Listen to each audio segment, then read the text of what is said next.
जय स्वामीनारायण विद्यार्थी मित्रों, बायोलॉजी ई विद्याना क्लास में आपनु स्वागत है।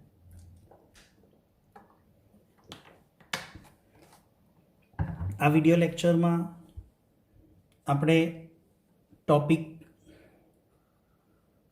3.5 એમાં સમજવું છે કે મનુષ્યમાં ફલન ક્રિયા મનુષ્યમાં ફલન ક્રિયાની સમજ લઈએ। આગળના વિડિયો લેક્ચરમાં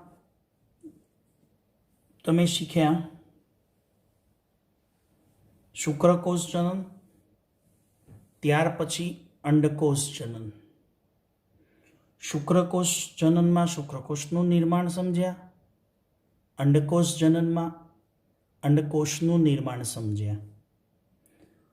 હવે આ શુક્રકોષ અને અંડકોષનું જોડાણ એટલે મનુષ્યમાં ફલન ક્રિયા। તો ફલનની વ્યાખ્યા શું આપી શકાય? જો વનસ્પતિ અને પ્રાણીઓ બંને માટે જો ફલનની વ્યાખ્યા વાપરવી હોય ને તો કોમન વ્યાખ્યા છે, નરજન્યુ અને માદાજન્યુના જોડાણની પ્રક્રિયાને બંને માટે કોમન વાપરવું હોય તો, પણ મનુષ્ય માટે વાપરવું હોય ને તો અંડકોષ અને શુક્રકોષના જોડાણની પ્રક્રિયાને શું બોલાય? ફલન ક્રિયા। હવે આ ફલન મનુષ્યમાં કયા પ્રકારનું છે? અંતઃફલન છે। કેવું છે? અંતઃફલન। तो 11 साइंस में ज आपणे वर्गीकरण चेप्टरनी अंदर शीख्या था कि बाह्यफलन, अंतःफलन, प्रसव क्रिया, बराबर एनी व्याख्या शीख्या था। आपणे अहींया समझीए कि मादाना शरीरमां अंदर थता फलनने, मादाना शरीरनी अंदर थता फलनने अंतःफलन एटले मनुष्यमां अंतःफलन थाय। हवे मैथुन क्रिया एटले शुं? फलन क्यारे शक्य बने? ज्यारे शुक्रकोषो अंडकोषना संपर्कमां आवे त्यारे, राइट? तो अहींया मैथुन क्रिया एटले बीजा गुजराती अर्थनी अंदर एने जातीय समागम पण बोलाय। शुं बोलाय? जातीय समागम, अथवा एनो अन्य बीजो समानार्थी शब्द है संभोग क्रिया। मैथुन क्रिया, जातीय समागम अथवा संभोग क्रिया एटले शू?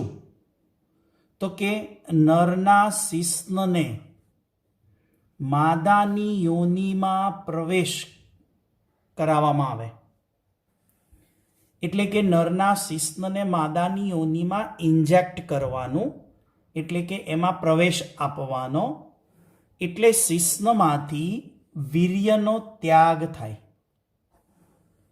તો મૈથુન ક્રિયા એટલે સમજણ પડી મિત્રો વ્યાખ્યાની કે નરના શિશ્નને માદાની યોનિમાં પ્રવેશ કરાવવાનો, એ પ્રવેશથી શિશ્નમાંથી વીર્ય ત્યાગ થશે।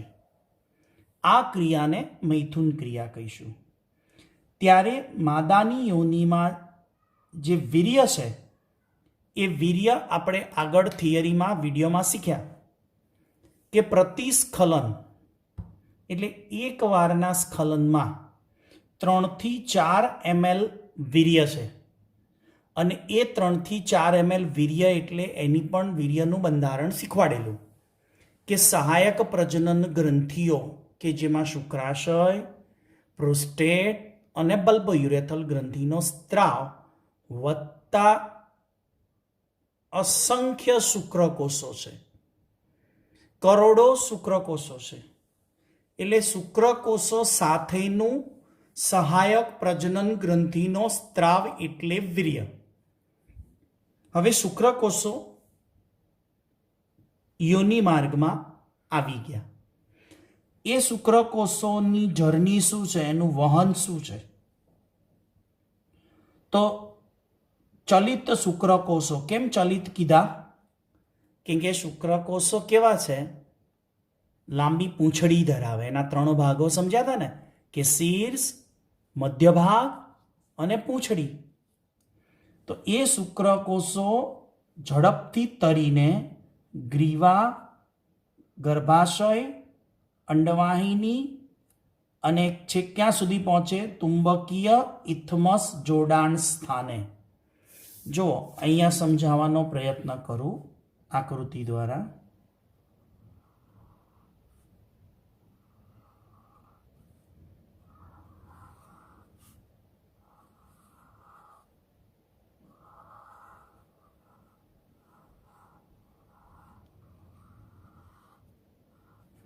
જોવા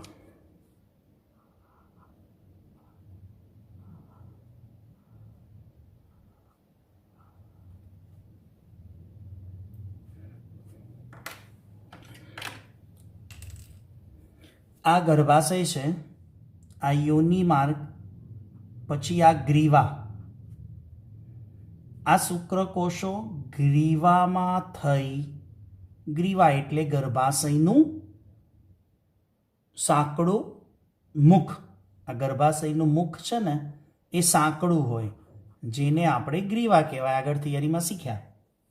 હવે એ શુક્રકોષો યોનિ માર્ગ થઈ, ગ્રીવામાં પસાર થઈ, આગળ ગર્ભાશયમાં થઈ અને જે તરફના અંડકોષ મુક્ત થયા હોય અંડપિંડમાંથી, એટલે અહીંયા અસંખ્ય શુક્રકોષોનો ફ્લો હશે. એટલે આ શુક્રકોષો, અસંખ્ય શુક્રકોષો અહીંયા ગ્રીવા, ગર્ભાશય અને અંડવાહિની તરફ આગળ વધે અને ક્યાં પહોંચે છે? આને કયું જોડાણ કહેવાય? આકૃતિ પ્રમાણે અહીંયા શીખી ગયા હતા તુંબિકા અને ઇથમસ. તો આ કયું જોડાણ કહેવાય? તુંબકીય ઇથમસ જોડાણ. તો શુક્રકોષો છેક અહીંયા સુધી પહોંચશે. જ્યારે અહીંયાથી અંડપિંડ મુક્ત થયો, અંડપિંડમાંથી જે અંડકોષ મુક્ત થયો, એ આ અંડકોષ અંડવાહિની નિવાપ અને ક્યાં સુધી પહોંચે? અંડવાહિનીના તુંબકીય ઇથમસ જોડાણ સ્થાને. અને અહીંયા કોણ આવે? શુક્રકોષ. એટલે અંડકોષોનું અને શુક્રકોષોનું જોડાણ ક્યાં થાય? તુંબકીય ઇથમસ સ્થાને થાય. કે તુંબકીય અને ઇથમસ જ્યાં જોડાય છે એ જે ભાગ છે એ ભાગ આગળ થશે. શુક્રકોષોનો રૂટ આ બાજુ પણ હોય અને શુક્રકોષો આ બાજુ પણ જાય, પણ જે બાજુ અંડકોષ મુક્ત થયો હોય એ બાજુ ફલન ક્રિયા શક્ય બને. સમજાય છે ને મિત્રો? હવે આ શુક્રકોષો છેક અંડવાહિની સુધી તુંબકીય ઇથમસ જોડાણ સ્થાને પહોંચે ને, એના માટે ગ્રીવા, ગર્ભાશય અને અંડવાહિનીના સ્નાયુઓનું સંકોચન જવાબદાર છે. શુક્રકોષો ને પોતાની પૂંછડી તો છે જ, એ પોતે તો ચલિત છે, પણ એને છેક અહીંયા સુધી તુંબકીય ઇથમસ જોડાણ સ્થાને પહોંચાડવા ગ્રીવા, ગર્ભાશય અને અંડવાહિનીના સંકોચનો પણ કામ લાગે, કે જેથી શુક્રકોષો છેક અંડકોષ સુધી વહન થઈ શકે. ચલો જઈશું આગળ. આકૃતિમાં સમજણ પડે છે ને? સમજાવવા માટે ખાસ ડ્રો કરી છે. આગળ જુઓ નેક્સ્ટ. હવે અંડકોષોનું વહન ક્યાં થાય? હમણાં કીધું એમ કે અંડપાતની ક્રિયા થઈ એ અંડકોષ એટલે દ્વિતીય પૂર્વ અંડકોષ સમજવાનો. કયો સમજવાનો? દ્વિતીય પૂર્વ અંડકોષ.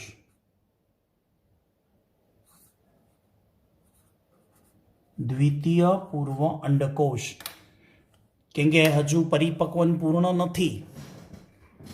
શુક્રકોષની હાજરી હોય તો જ પરિપક્વન. એટલે અત્યારે તો અંડકોષ મુક્ત થાય અંડપિંડમાંથી, ત્યારે એ કેવા પ્રકારનો હોય?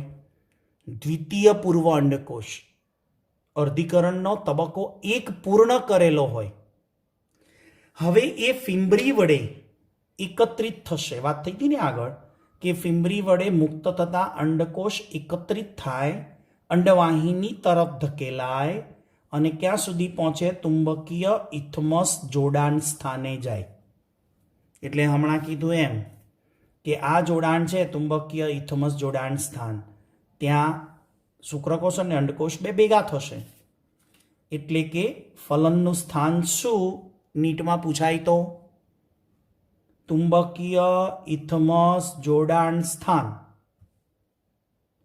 હવે નોંધ, ફલન ક્રિયાની થિયરી પૂરી થાય છે, પણ એક છેલ્લી એમાં નોંધ રાખવા જેવી ખરી કે બધી જ મૈથુન ક્રિયા થાય. બધી મૈથુન ક્રિયા એટલે કોઈ પુરુષ અને સ્ત્રી, એટલે કે એક દંપતી. કોની વાત કરું છું? એક દંપતીની વાત કરું છું.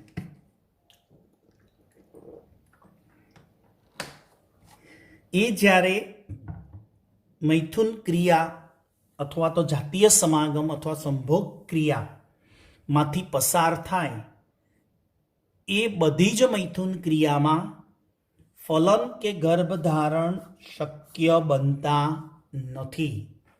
તેનું કારણ શું? કે શુક્રકોષો અને અંડકોષોનું ભેગા થવાનું સ્થાન ચુંબકીય ઇથમસ જોડાણ સ્થાન છે. એ જગ્યા ઉપર અંડકોષની કોઈ એક રચના, અંડવાહિનીની રચના, એક એવો ભાગ ત્યાં રચાય છે કે જેથી અંડકોષ શુક્રકોષો ભેગા થઈ શકે. બાકી ઘણીવાર અંડકોષ શુક્રકોષ અંડકોષના સંપર્કમાં આવે પણ નહીં. ના આવે તો એનું ફલન શક્ય બનતું નથી. એના ઘણા બધા કારણો હોઈ શકે, પણ એ કયા કારણોસર શુક્રકોષ અંડકોષનું ફલન શક્ય નથી બનતું, જેથી ગર્ભધારણ શક્ય ન બને, અથવા તો એ સ્ત્રી ફલન ક્રિયા શક્ય બનતી નથી એના શરીરમાં? ઘણા બધા કારણો છે. એ મેલમાં પણ અને ફિમેલમાં પણ કારણ હોઈ શકે. એ કારણોની ચર્ચા આપણે આના પછીના ચેપ્ટરમાં, વિશેષ ટોપિક આવે છે એમાં કરવાની થશે, ત્યારે એ વાત આપણે કરીશું. તો આવી રીતે ફલન ક્રિયા જે મનુષ્યમાં છે એમાં એક અંડકોષ છે. કેટલા? એક. અને અસંખ્ય શુક્રકોષની હાજરી હોય ત્યારે ફલન શક્ય બને. અને મનુષ્યમાં એક સમયે એક જ બચ્ચાને જન્મ આપી શકે. પણ તમે જોયું હશે ઘણા એવા કિસ્સા બને કે ટ્વિન્સ થાય, જોડિયા બાળકો જન્મે. તો શું સમજવાનું મિત્રો? શુક્રકોષ તો ઘણા બધા છે, પણ અંડકોષ કેટલા સર્જાયા હશે? 2. જેથી 2 ફલન, એટલે કે અલગ અલગ ઝાયગોટ બને, અલગ અલગ યુગ્મન જ બનશે. એટલે કે 2 યુગ્મન, 2 ફલિતાંડ બને, એટલે બાળકો બને જોડિયા, ટ્વિન્સ. અને ઘણા કિસ્સા તો વર્લ્ડમાં એવા પણ બન્યા છે કે એક સ્ત્રીએ એક સાથે 11 બચ્ચાઓને જન્મ આપેલો. કેટલા? 11 બચ્ચાઓને. એનો અર્થ એમાં કેટલા ફલન થયા હશે? 11. કેટલા અંડકોષ? 11 અંડકોષ. કુદરતની કરામત. હવે શું થશે કે 2 અસંખ્ય શુક્રકોષો અને અંડકોષો છે, રાઈટ?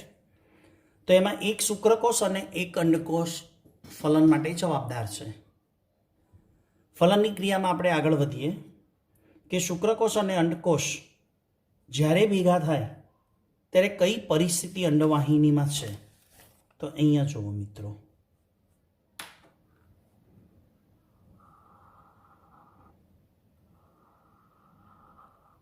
આ અંડકોષ છે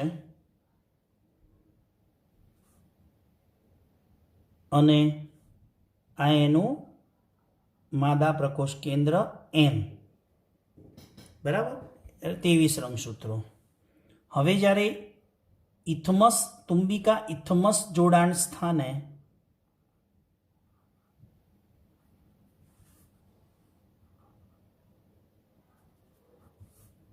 આવા શું હશે? અસંખ્ય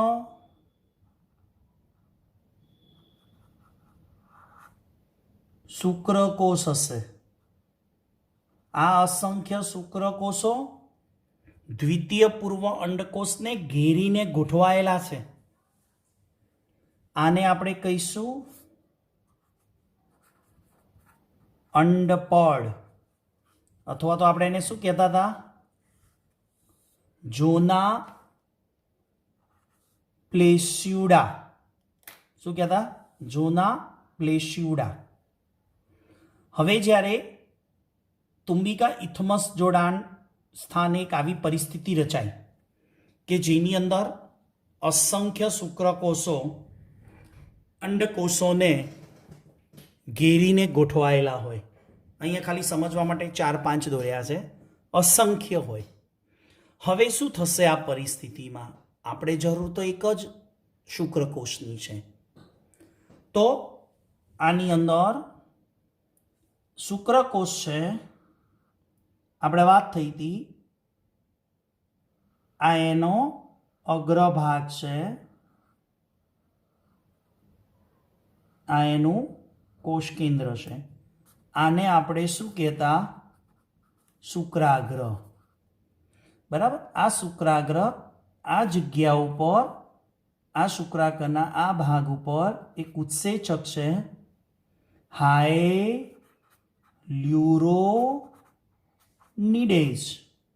હાયલ્યુરોનિડેઝ એક ઉત્સેચક છે.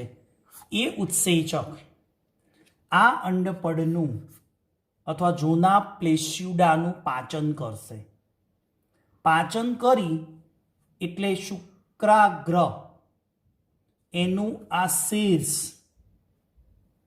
અને મધ્ય ભાગ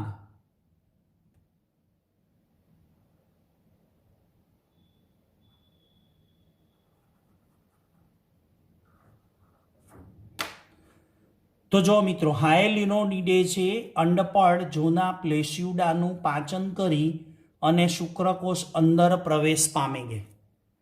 અંદર પ્રવેશ થવો એટલે શુક્રાગ્ર એટલે કે શીર્ષ અને મધ્ય ભાગ. શુક્રકોષોનો કયો ભાગ અંદર પ્રવેશ્યો? શીર્ષ અને મધ્ય ભાગ. શીર્ષ અને મધ્ય ભાગ અંદર જશે, પૂંછડી બહાર રહેશે. પૂંછડી બહાર રહેશે, મધ્ય ભાગ અને શીર્ષ અંદર પ્રવેશ છે.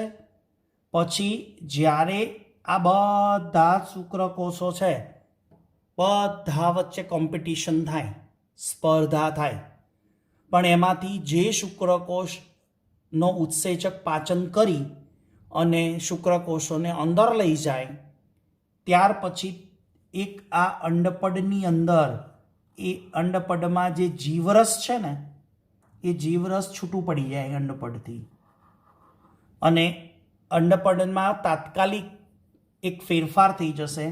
અંડપડમાંથી પછી શું થઈ જશે? એક ફલનપડ બની જશે. શું બની જશે? અંડપડનું ફલનપડ બની જાય. એટલે અંડપડનું ફલનપડ બને. એ ફલનપડ કેવું છે? સખત છે, જેથી અન્ય કોઈ શુક્રાગ્રનો હાયલ્યુરોનિડેઝ એમાં પ્રવેશી ના શકે.